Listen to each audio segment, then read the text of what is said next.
Congratulations. What a game, Coach Bonnie Tan, and player of the game, Joshua Monzon. Coach Bonnie, this is the first time that you are beating Ginebra again. The last time you did it was way back December 14, 2019. Napag-usapan niyo po ba ito before the game? Because also, during the halftime, kahit na lumamang kayo, sinabi niyo that it will not be easy, Ginebra will fight back. At yun nga ang ginawa nila. Ano rin ba yung pinanghawakan niyo at mga sinabi niyo sa players niyo during their comeback?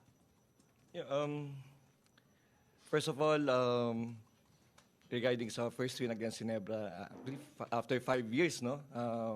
So before we got yung first win namin. But before the start of the game, sa practice, we talk about na it's beatable pa rin yung Ginebra, even though na we haven't beaten them for the past 5 years, 14 games yata, to be exact. But we have yung game na what kind of game is that? Fast pace, up tempo. Hindi yung young. before the start of the last year conference, we beat the Ginebra sa out of town games against sa Ginebra at Batangas City. On tour, PBA on tour. So sabi nga yun lang, that's a game na we mentioned na beatable yung Ginebra, no? And again, we challenge yung mga players namin na yung tonight's game, no, it's a statement game for us.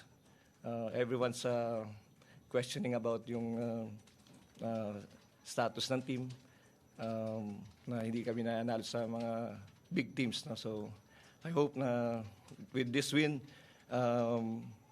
we proved na we're here to win games, no? And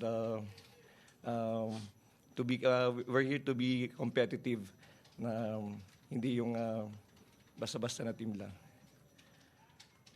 Thank you, Coach Bonnie. Josh, now on to you. Congratulations. Coach mentioned that you have been getting a lot of doubters as a team, a lot of people questioning how you can really hold up against the tough teams. How much of this are you taking personally, and how much of that was in your mind against Ginebra tonight, with the cramps and all that, fighting through that all as well? I mean, we just take it day by day, game by game. We can't focus on,